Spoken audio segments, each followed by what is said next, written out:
Well, hey, folks. Um, Thanks so much for being with us for an Old Town Road roundtable. Um, the 2020 experience has been obviously in so many ways so interesting, but one of them is that having a few months distance between when we were all going to talk about Old Town Road and when we're going to do it now, in one way makes it feel much further away, but in other ways maybe not so much. So thanks you all for being here. My name is Charles Hughes. I'm in Memphis, Tennessee. I'm a writer and I teach at Rhodes College, and I'm really thrilled to be together with this amazing all-star team of people to talk about Lil Nas X and talk about his world and the world that he occupied. So the way we're going to do it is we're each going to talk for just opening comments very briefly, about 3.5 to 5 minutes. And then I've got a couple questions I'll kick around to the group. And then, of course, we'll want to have plenty of time for conversation with you all. I think I'll follow in the wonderful model that Paula had for the previous panel. And feel free to throw questions in the chat or comments, and we'll kind of do things that way. But look forward to a really great conversation with this amazing group of people. For time's sake, I'm going to not read everyone's bios before I introduce them, in part because if I tried even to briefly summarize the accomplishments of our group here, that would be our hour, and I would be done. So I'm not going to do that, but I encourage you to look at the amazing things that they have done and that they bring to this conversation. But we are going to start with the first comments are going to come from the writer Taylor Crumpton, who is joining us from Blade Runner, California, and who is going to kick us off in conversation. So Taylor, take it away. Well, thank you so much. Hey, y'all. My name is Taylor Crumpton. I use she, they pronouns, and I'm a proud Southern Black queer from the Lone Star State, Texas. Don't fight me, because I fight back. And one of the most wonderful things that has come into pop culture and music, especially with Old Town Road, has been this conversation around country rap tunes, right? A lot of controversy around the single when it was removed from the country charts because the gatekeepers inherently believed that this was a rap song, right? Which creates this binary in which rap cannot be country. And this can be best explained by Pimp C, who is one half of the legendary Southern hip hop duo from Port Arthur, Texas. So contrast to today's contemporary hip hop, when the first generation of rappers from the South were coming out, rap was still being seen as a East Coast, West Coast binary, meaning that if you were not from Brooklyn or Los Angeles, California, you inherently couldn't even access hip hop, right? If you released a track, you weren't classified as a rapper. And when UGK was signed to Jive Records, KRS-One, who Pimp C looked up to as a mentor, told him to his face that anyone who is not from New York is making country rap tunes, right? If you've met anyone from Texas or if you know anyone from Texas, that inherently means that we are going to fight. So instead of punching KRS-One in the face, Pimp C went and put belts to match, we making country rap tunes, so separate us from the rest, on Side Hustlers, which was the duo's compilation album released on Jive Records, right? This was released in the late 90s, a couple of years after Andre 3000 so famously said the South got something to say at the 1995 Source Awards.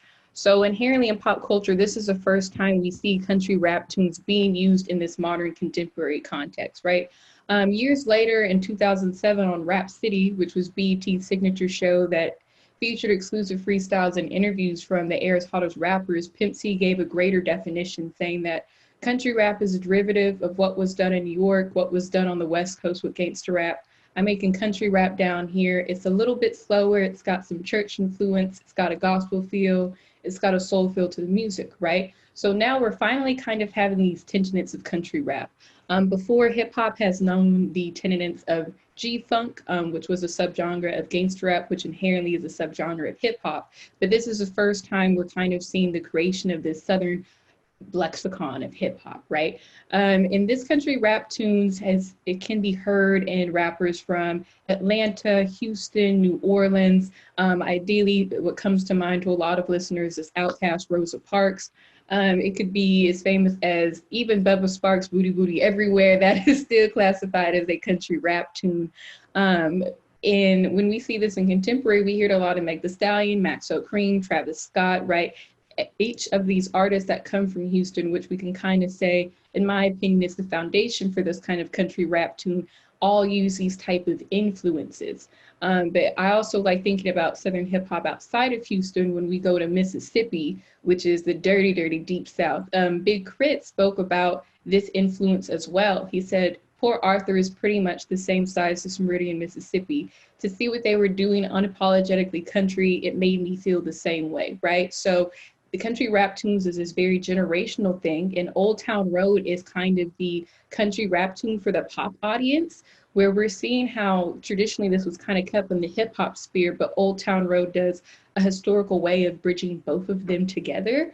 And right now, I mean, like a year later, we get to see RMR Rascal, who was applauded from everyone from Missy Elliott, Timbaland, for his reinterpretation of Rascal Flatts. So I'm really excited to see country rap tunes kind of move from the country hip hop binary into the pop space. Right. Thank you, Taylor. And next we will move on to the writer and artist Myles Johnson, joining us from New York, I believe.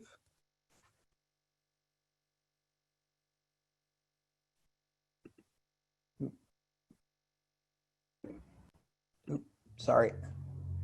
Okay.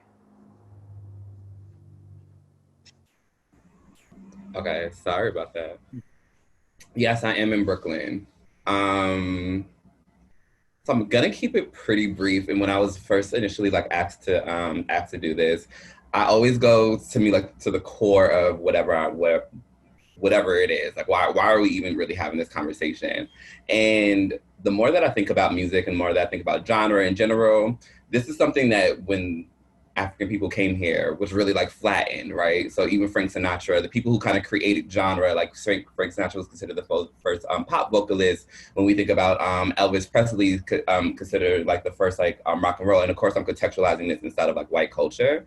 Like when it's interesting once like things get money, once a mainstream audience gets a hold of it, then it becomes genre, then it becomes specific, then it becomes hyphened and all this other stuff where when I really truly think about the genre of like this like kind of country rap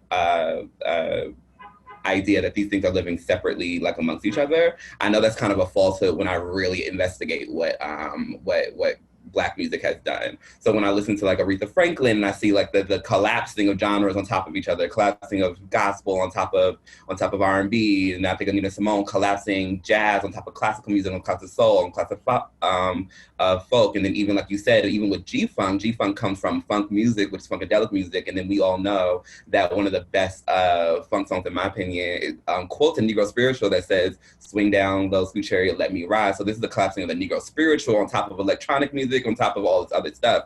And so when it's really underneath the white gaze, that's when the separation becomes apparent. That's when certain people are told they can't do that, and this is wrong, and this is weird. And I thought what was really interesting about Lil Nas X is that and that was what my article was about.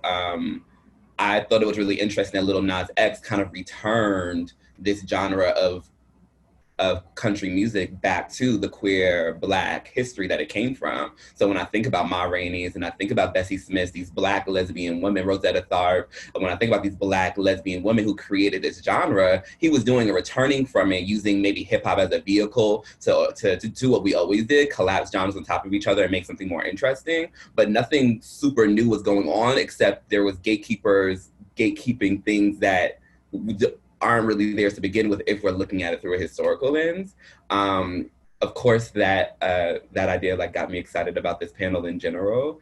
I'm excited to see The other part that I guess I wanted to mention in the opening statements is the novelty portion of what's happening with Lil Nas X. The fact that this is just like a moment, and isn't it such like this novelty that this is what he's doing? He's already kind of getting painted as this one hit wonder. We're already able to like put him in conversation pretty appropriately so far with with a Vanilla Ice. Like, can he top what he's done? Is he going to do something bigger? And I'm interested in that because I think that we've tried to make. I remember the kid who sang that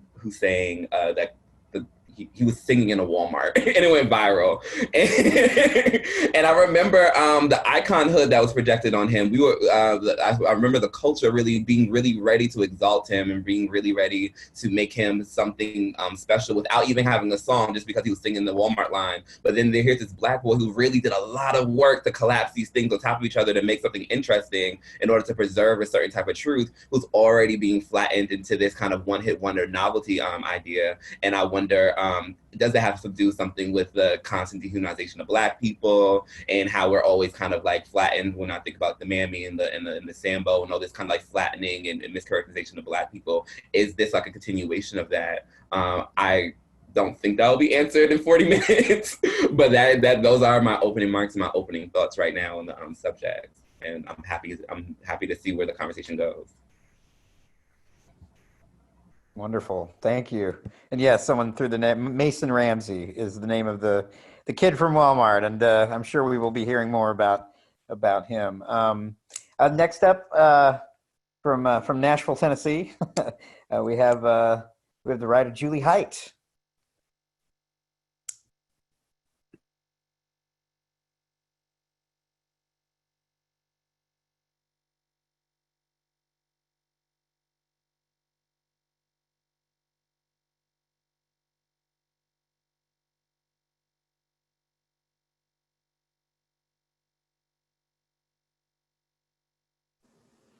There we go.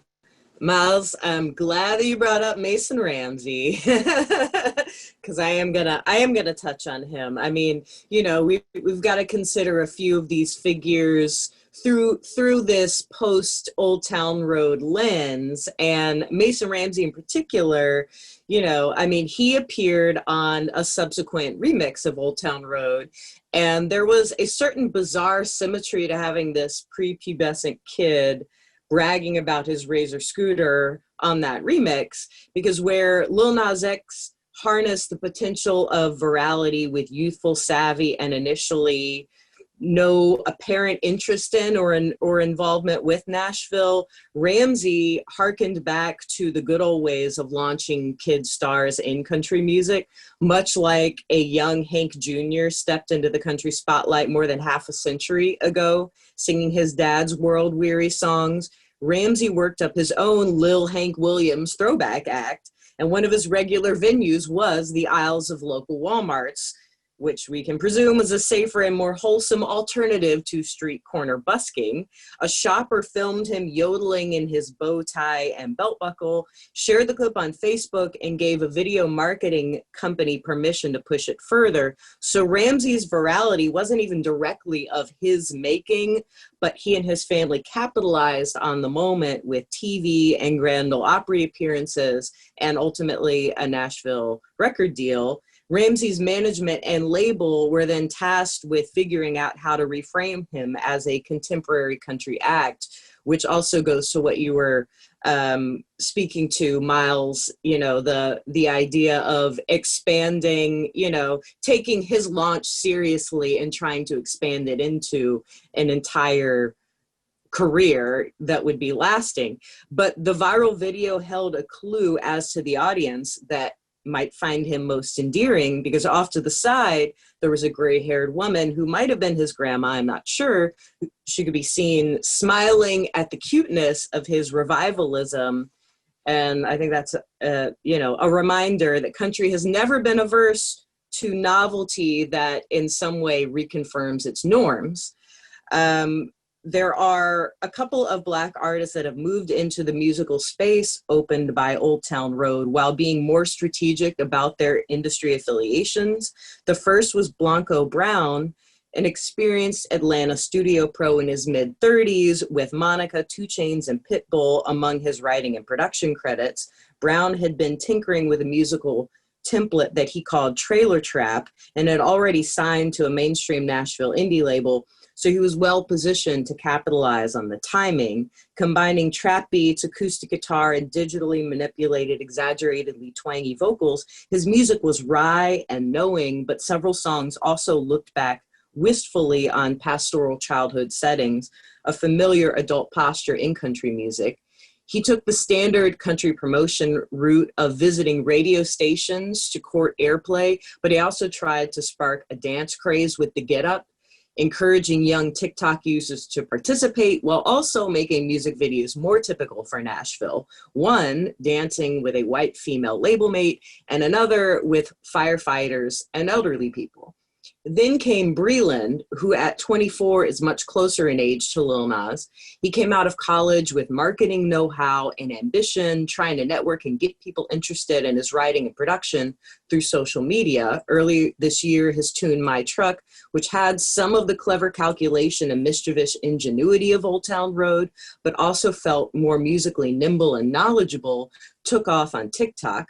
Breland's next moves were to create follow-up material that proved he had the genre-blending ideas to build on his debut and to set himself up to straddle formats with dual PR, promotion, and booking teams, one with the pop and hip-hop hookups, the other with the country connections. And he also got Sam Hunt, the most fluent of country's white hip-hop and R&B students, on the My Truck remix, and a couple of other mid-level country acts on his subsequent EP. Breland himself makes an appearance on Keith Urban's new album.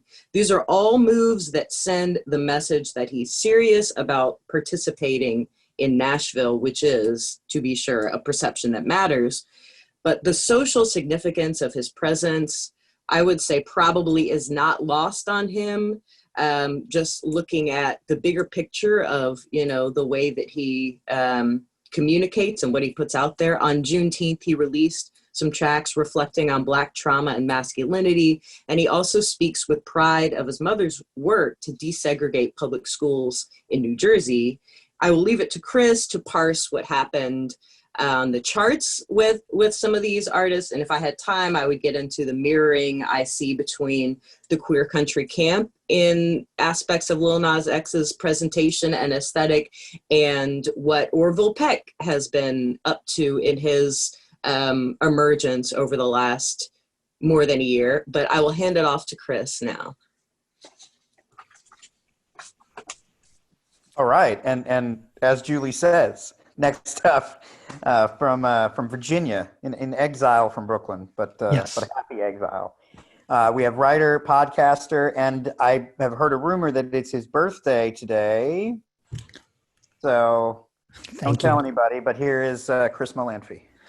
Hey, everybody. Thank you, Charles. Thank you, everybody, for all of that amazing stuff. Let's see. I'm going to read something, and at the risk of jinxing a project I'm in the middle of, I'm among friends here, right?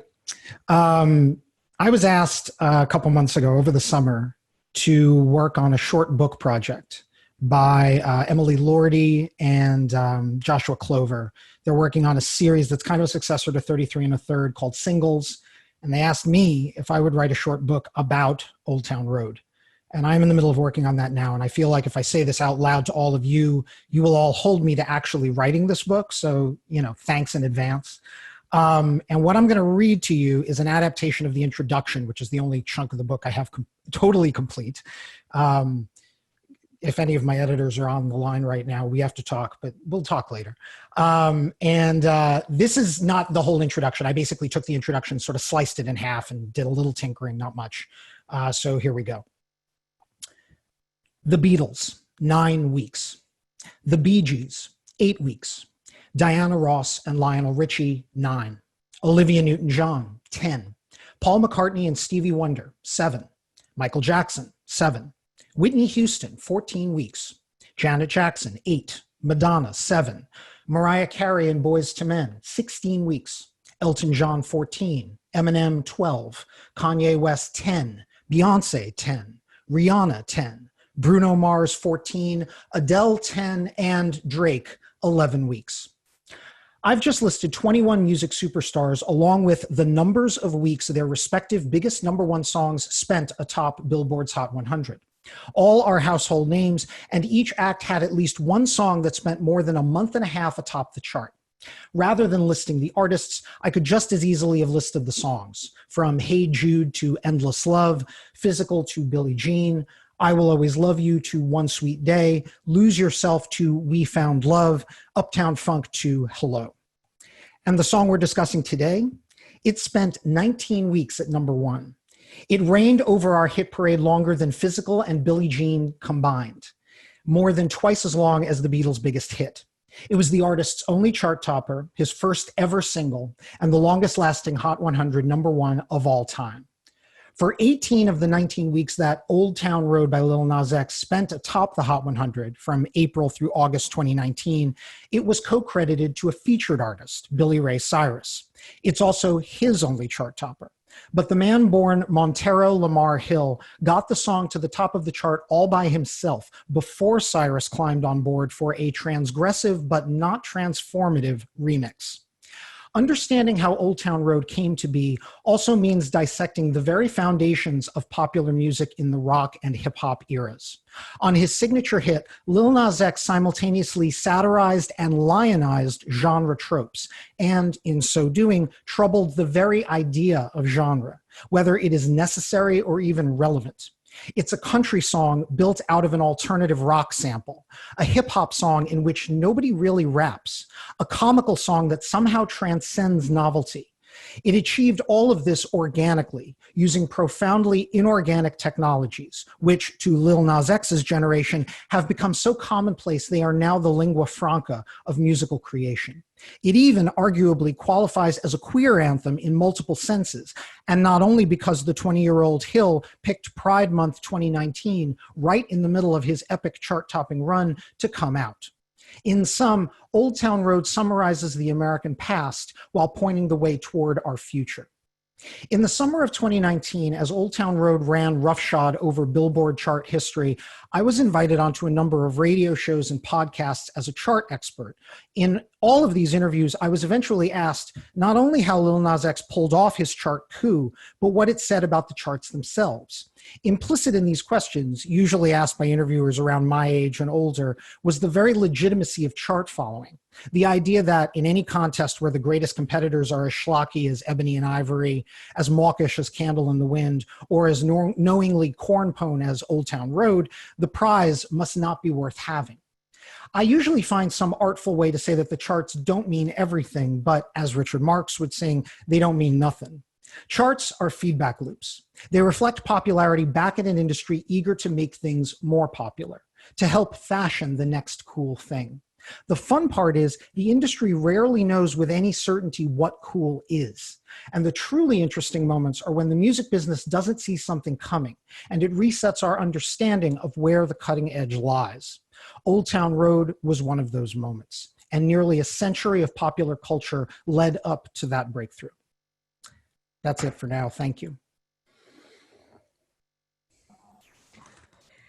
All right. Thank you, Chris. And yes, very exciting to know that there's more coming from you on Old Town Road. And yes, there are 53 people on this chat, so you can't get away with not writing it now. So. I'm stuck now. Yeah, you're stuck. So I'll just want to offer a couple of comments, and then we'll maybe kick a couple questions around as well before opening it up. So I'm particularly been interested as a historian of race and music and popular culture, who has done a lot of work on the kind of intersections between black and white music, and specifically around country and other Southern musical traditions.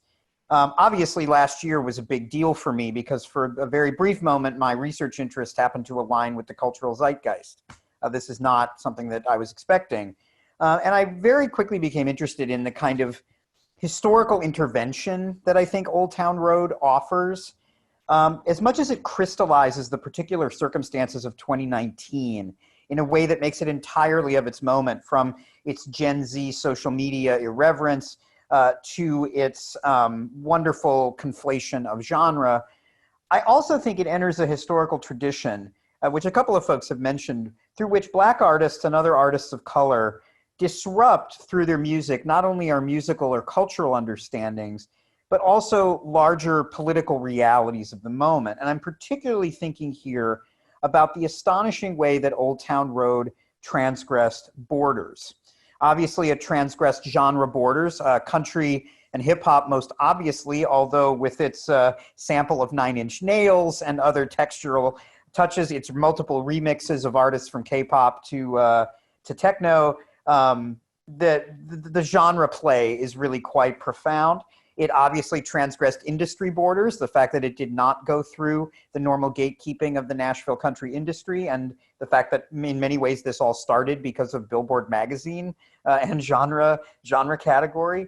The way that Lil Nas X has transgressed identity borders and made himself, as Mark Anthony Neal would call, illegible through not only his sound but also his appearance.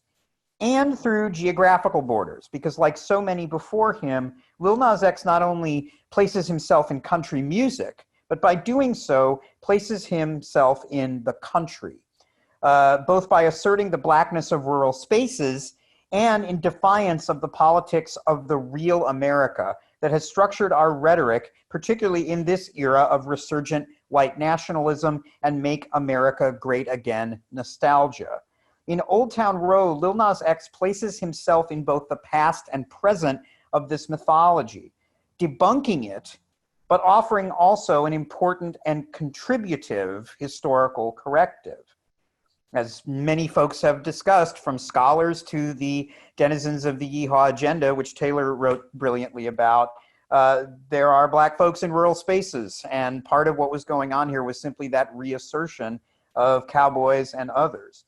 This is particularly evident, I think, in the video for Old Town Road, where Lil Nas X and Billy Ray Cyrus travel through time and space to not only assert the existence of Black cowboys, but to link the real and mythical Old West to contemporary urban Black identities. I wish we had time to play the whole thing, but I encourage you to go watch the 6-minute mini movie that was created around the song. The border crossings of Old Town Road render it particularly resonant to me in this moment. Part of what makes it so powerful is its refusal to accommodate or to acknowledge even a narrow and exclusive vision of what real America is supposed to mean. The political quest to represent the real America has motivated the actions of both major political parties and has become a particularly weaponized tool of the political right. Sometimes it's represented as a return to the mythical past, sometimes as a gesture towards an equally mythic present, but in all cases, such real America talk comes laden with the implicit and sometimes explicit assumption that those spaces are white and also straight. The search for the real America and the suggestion that rural or country spaces are somehow realer or better than their urban or even their suburban counterparts has underlaid the discourse surrounding country music for a long time and is particularly explicit in the 21st century, where you cannot turn on country radio for 5 minutes without hearing a declaration of what is or is not country and why it's better than anything else. Who or what is part of country music has long been a signifier for who or what is part of the country.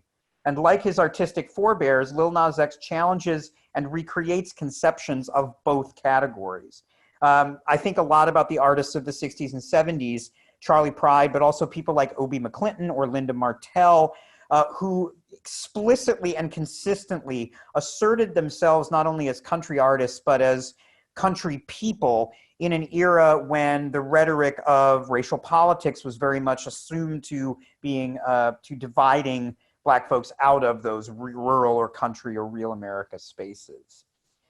In our contemporary moment, the disruption offered by Old Town Road and by the Yeehaw agenda and by the sustained discussions of country's Blackness and the work of artists across country from Americana roots to the pop-forward mainstream crystallizes longer histories through a particularly contemporary remix, both in terms of the political milieu and the musical, cultural, and technological methods through which Lil Nas X arrived. He's far from the only one, of course, and in some ways he's more of an outlier in the new renaissance of Black country artists than he is a representative. But the popularity of Old Town Road both affirms the continuing resonance of genre category as markers of difference and suggests a world in which they could be transcended or at least transgressed.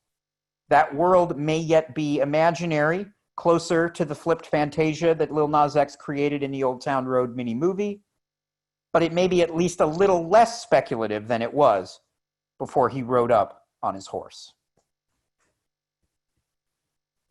So now I'd like to throw the conversation open. And I actually, I feel like, the conversation, several of us, or maybe in one way or another, all of us mentioned something that I think we ought to maybe kick around a little bit just because it came up and it's something of interest, I think. Thinking about Lil Nas X and queerness, right? Like obviously discussing his art and his identity in a context of thinking about what it means or what it represents. Certainly queer identities and artistic traditions is something that we should definitely make sure we enter into this conversation even more than it already has been. So I'm wondering, do folks, I know Julie mentioned connections to Orville Peck. I'm wondering if folks have thoughts about Lil Nas X as a queer icon or queer artist, or thinking about this through a queer lens in terms of Old Town Road. And feel free to unmute and contribute.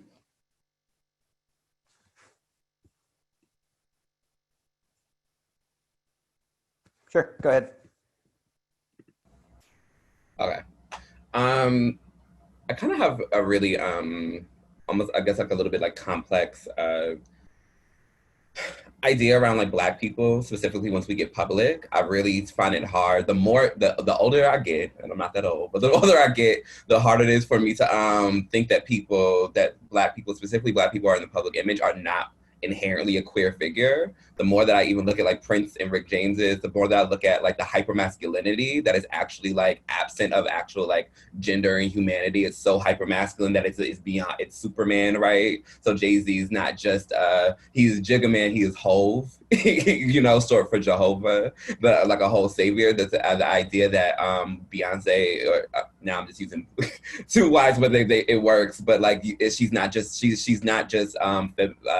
feminine, she's hyper feminine, to quote Whitney Houston and Shaka Khan. Whitney Houston, who was actually queer, Shaka Khan, who came out during the 70s, who decorated herself with so many spiritual and even like Kemetic Egyptian like symbolisms at the time that kind of like queered her identity to something that was like Dita like, but like they both made the song like I Am Every Woman, which kind of like creates you like a hyper feminine woman. And I really do think that when I'm honest about Black identity and I'm honest about how we came here not man woman, we came here colored. That's what the bathroom said, right? We were already not given identity, and I think that just manifests on the world stage just like it manifested on the auction block, right? Everything was stripped of identity. Men, when you were put in certain arenas, men were doing women's work, all these genders kind of like melted away. And I think that even years later, it's interesting to see how that manifests. But I think that all of us, I think Young Thug, I think that this whole moment, literally, it's really actually hard for me to think of somebody who's Black and an artist who's in front of us who I couldn't contextualize as doing a queering of a thing. And again, I do think that queer and gay aren't inherently the same, right? That's like a lens that we put on things. And I think that Black people are constantly subverting gender norms in white societal gender norms, sometimes because we have to. So sometimes things like single motherhood are put onto us, or different kind of family ideas are put onto us because there was terrorism done to how we were going to do it. And then sometimes it's because of things that we embrace and we want to do things that are more expressive, and we are Earth, Wind, and Fire, and we are Sly and the Family Stone. But I think that to contextualize Lil Nas or any one person or moment as like a queer icon or anything kind of makes it like singular and like exalts it. When I really think about it, I'm like, who's not? Like, who can I not do that with, And which I also think is beautiful, as well as terrible, which is also its own queer event. So I'll mute myself now.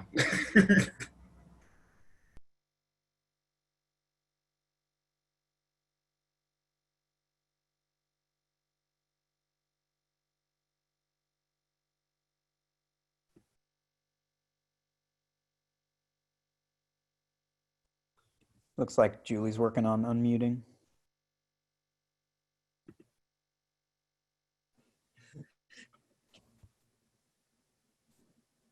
Yeah, I couldn't unmute myself. Yeah, I love what you said, Miles, and I think that's really helpful to bring to, I mean, considering all of the things that, you know, that Lil Nas X embodies for us or represents for us, which, you know, I think the ways that he, you know, has played with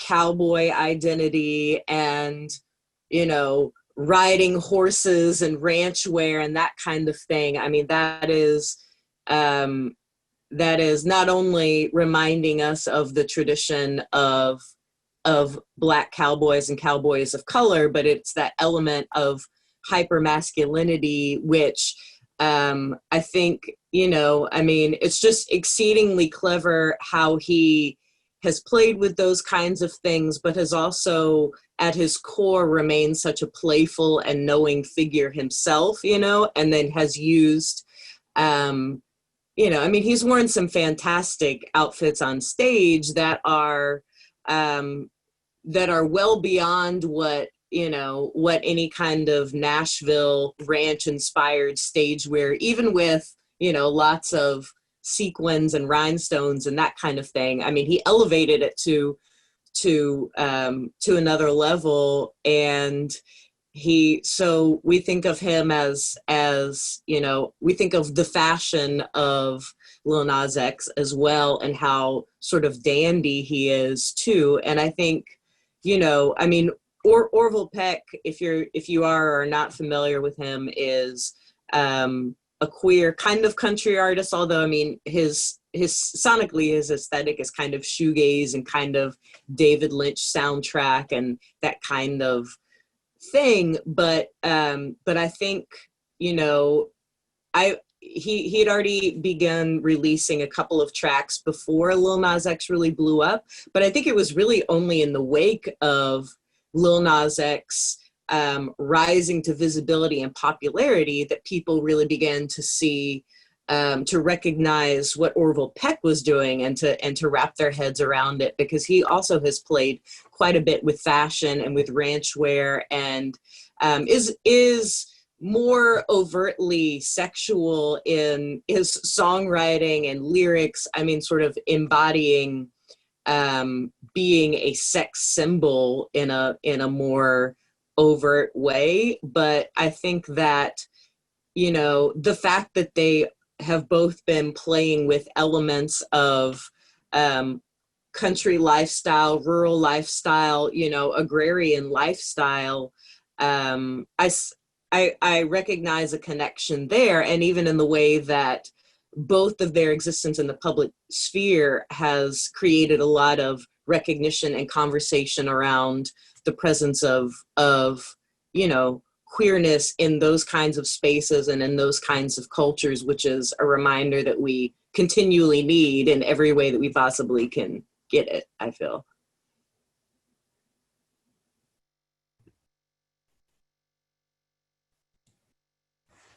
Any other comments on that?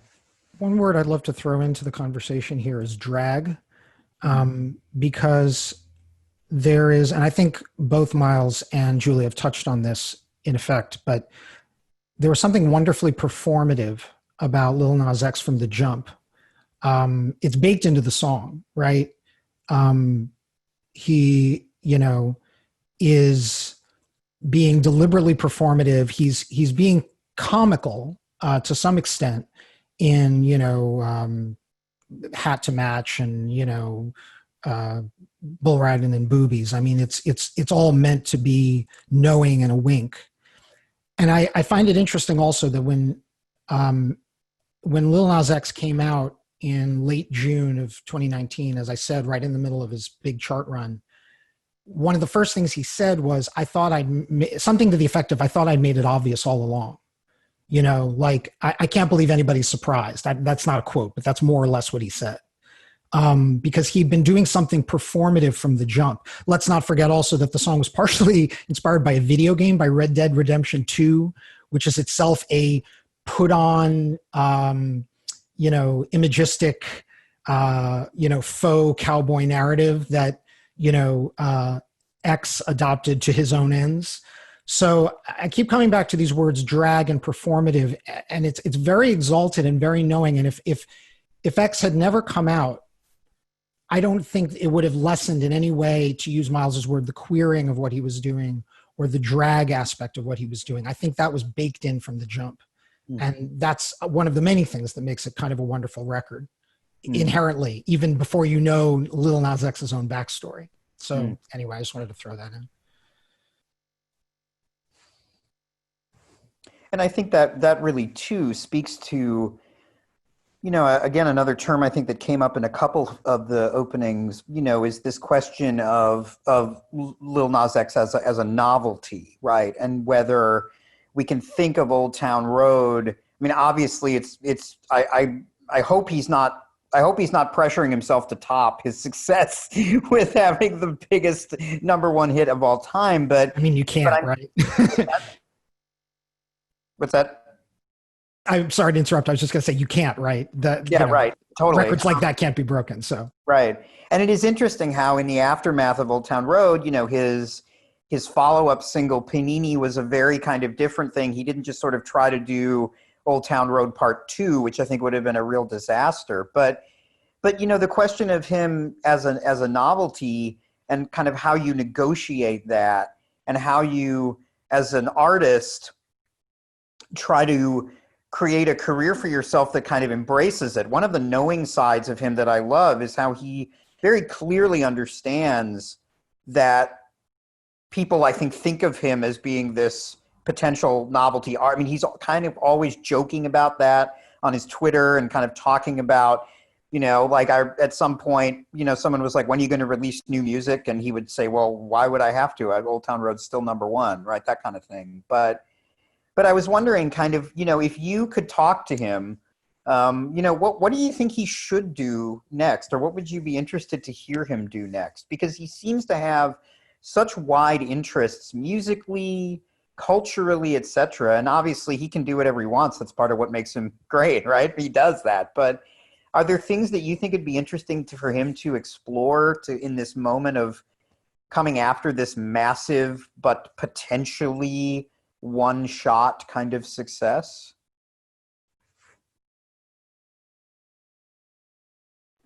So I'll go. So allegedly Rihanna has heard a snippet of his debut album and it's good. So we all have to give praise to Queen Riri for that musical taste. But I think one thing we're omitting from Lil Nas's story and why he was able to utilize social media for this virality is because he used to run a Nicki Minaj fan account and was a barb, right? Barbs have their own unique kind of history and stan culture in the way in which they are able to kind of blend charts in order to ensure Nicki Minaj just reign as the queen of hip hop. And I think for Lil Nas X, him coming from that tradition, right, and even apologizing to Nicki later on, saying, one of the reasons I didn't come out as a barb probably I would like to say related to him wanting to take his own autonomous decision to come out later during Pride Month, because there's also that kind of that classification that if you were a barb, then you are a gay man. But for Lil Nas X, we also have to remember that he is a Gen Z person, right? So Gen Z historically doesn't attend to the traditional album rollout or the songwriting camps, or even though he jokes about charts, I really believe that Lil Nas X, even with the less critical reception of Seven, his debut EP, is going to continue to release and produce the music he wants, right? Because he kind of moves with this navigation of understanding that though I was able to create this genre blending successful single, and I think even tracks of Seven made it on the Billboard Rock chart, which is something we have to understand that he already charted on rock, country, pop, hip hop. That in this debut album, I think kind of graciousness, we don't know what he is going to release. And for him to be Gen Z, he's been very private about his debut album. I kind of see this also in Megan Thee Stallion. She's released EP after EP, but we have not heard her talk about her debut album in press. And I think that's kind of a testament in pop culture where now we see everything about our artists. We become indentured in their lives. They become a part of us. But I think also kind of the way in which he's able to now build success and like acclaim for that is being so secretive on that. So I think that's something that we don't know what we're going to see from him. And isn't that a delight in 2020 that we don't know what an artist is going to give us? I would like to credit that as the Beyonce effect because I'm a Beehive member, so.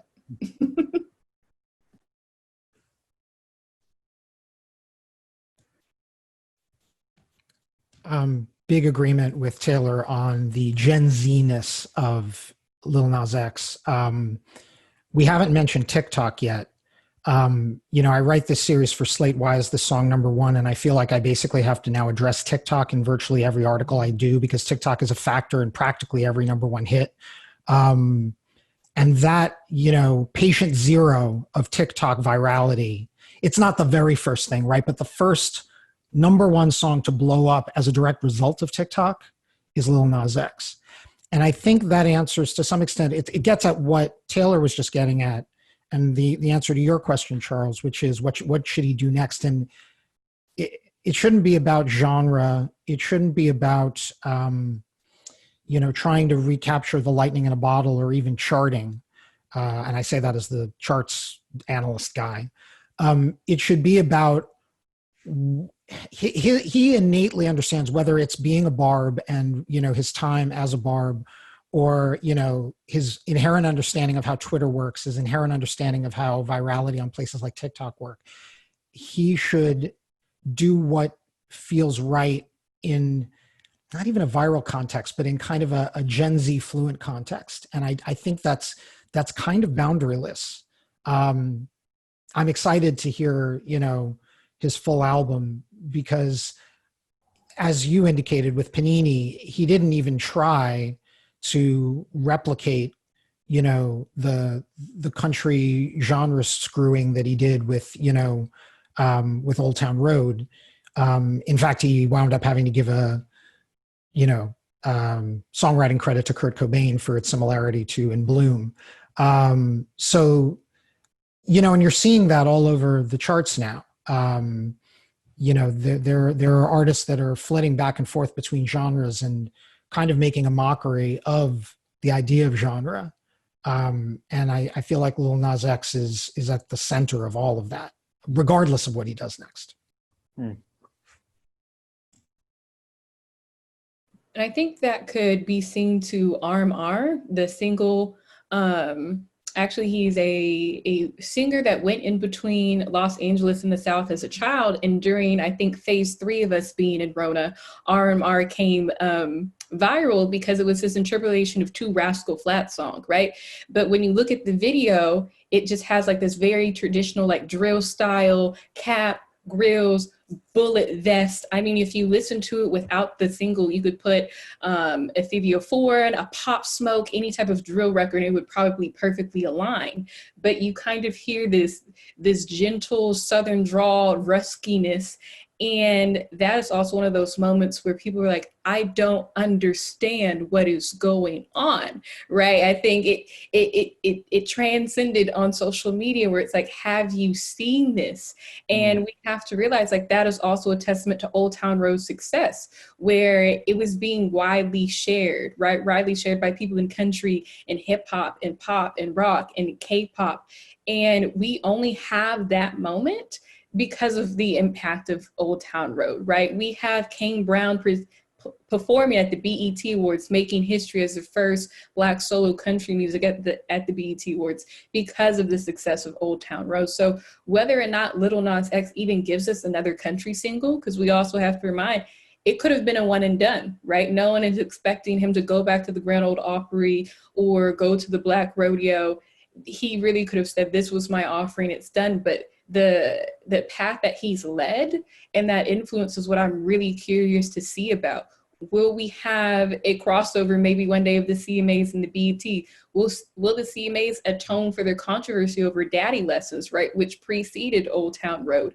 So I think there's a lot of a lot of historical conversations can come from Old Town Road, and maybe that could be Lil Nas X legacy in country music, as we're seeing conversations about King Brown and Beyonce and the Chicks and all of the Black people who have contributed to this genre, but we're erased until we have these conversations around Old Town Road, right?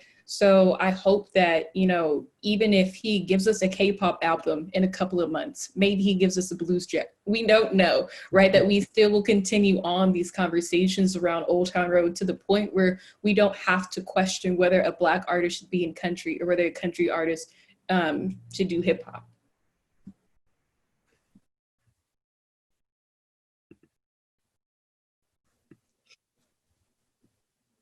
Yeah, I mean, piggybacking off of what you were saying, Taylor, part of the point I was trying to make when I brought up both Blanco Brown and Breland as points of comparison and contrast is that their intentions felt very different from the intentions that you're describing, the sensibilities that you're describing that we've seen from Lil Nas X all along, which is a sense of play and unpredictability and fluidity on so many different fronts, you know, which is part of what makes it fun and fascinating to watch. And I think that, you know, I mean, looking at what is still very much playing out for, I mean, Blanco Brown, I think he might still be hospitalized. He had, I'm sure a lot of you read, he was in a really bad car accident maybe last week or something like that, you know, but he's still very much kind of at the beginning of this part of his career. You know, he's done other things in the past, and Breland's still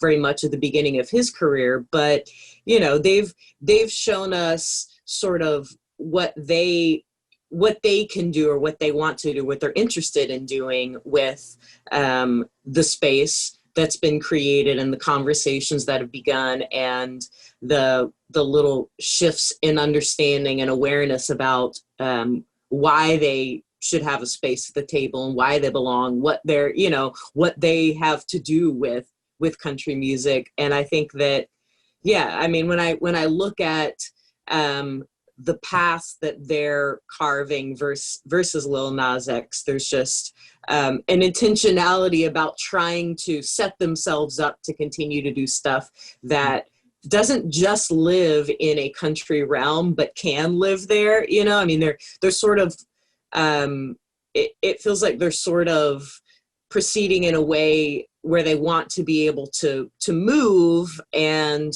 you know, to be fluid somewhat themselves, but they want to be able to enter and re-enter and be welcomed and taken seriously from the get-go in, you know, within a country space or country industry, a country format, you know, that sort of thing. So I think they're playing the game kind of differently. I mean, I think, you know, Breland seems very playful and unpredictable as well, but I think that even when you look at his EP versus Lil Nas X's EP, there is a through line of country and pop sensibilities and R&B sensibilities and hip hop sensibilities as well.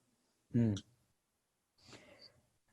And I would add to that too, that I think one of the things that I find so powerful about, certainly about Old Town Road, but also about Breland and also about Blanco Brown and about RMR and others, is that there's a sort of specificity to it of saying, not only are we going to, you know, not only are we going to demonstrate the legitimacy of country sounds and sensibilities within our mix, right, and the legitimacy of our presence within the music, but we're also going to kind of, in a sense, almost parody, although I don't think quite parody, the way in which country has appropriated hip hop, right, and the way in which, like, you know, the Rascal video to me is so powerful in part because that juxtaposition that Taylor's talking about between the drill look and this really kind of in-your-face hyper-masculine image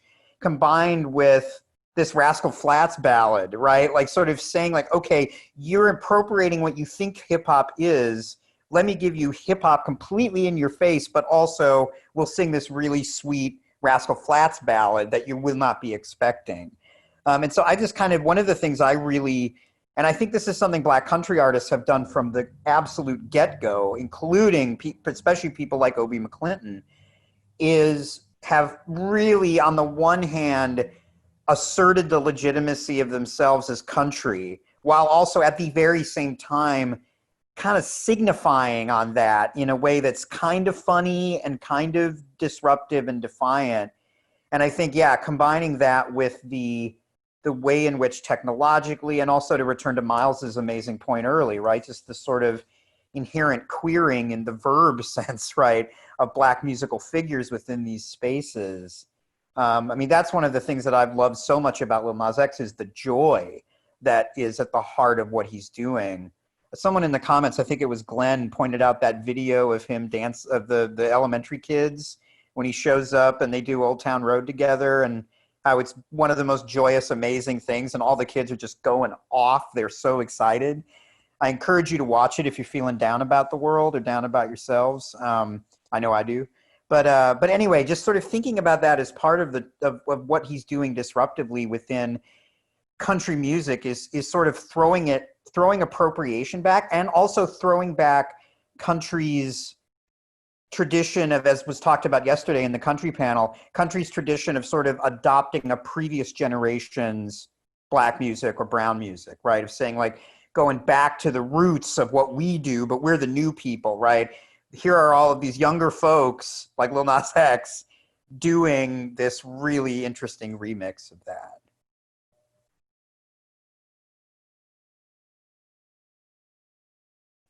Oop. Myles, did you want to?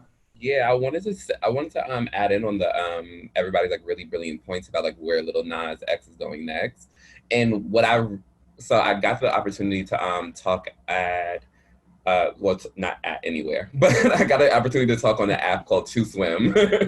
And it's this like new app that's like really exclusive, or not really exclusive as in like in an elitist way, but it's really intentional rather about who they let in. It's supposed to mainly be for queer people and Black people, right?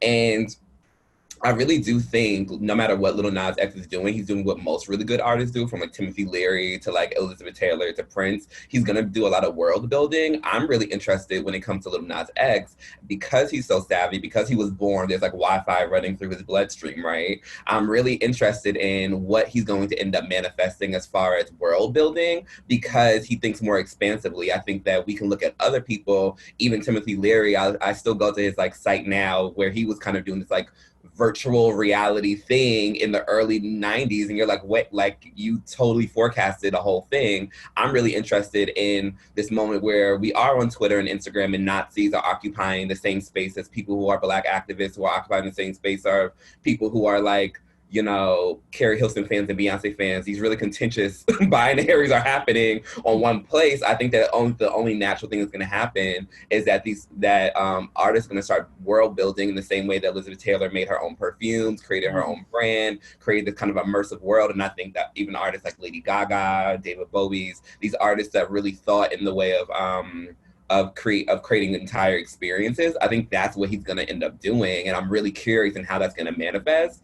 and how and what's that's going to happen. And I think that that's already been seen a little bit so far. And I'm excited about that. So I just wanted to add that in because everybody had good points, but I was like, yeah, I wanted to add that in too. Yes. Well, so we are running out of time. There has been a wonderful conversation going on in the chat.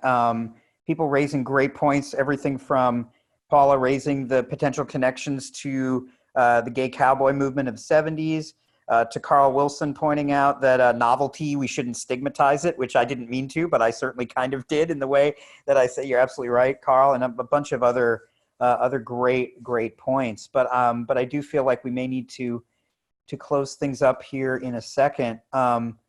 But please join me. I want to say before we stop too that every single person on the roundtable, except actually for me, has written things either about Old Town Road or about the world of Old Town Road. And I really encourage all of you to go check out the writing that Chris and Julie and Myles and Taylor have done on this. And I hope that you will be able to join us later for the keynote conversation with Alanis Morissette coming up this evening. Ann Powers and Alanis Morissette, a dream team if ever there was one.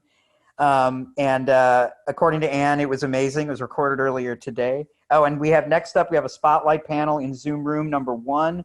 Karen is putting the, or I think is going to put the info in there, but I can also do so if need be. But please join me in, either digital clapping, icon clapping, whatever. Please thank our wonderful panelists. And it's great to see y'all. And we will see you all later on. Be well, stay safe.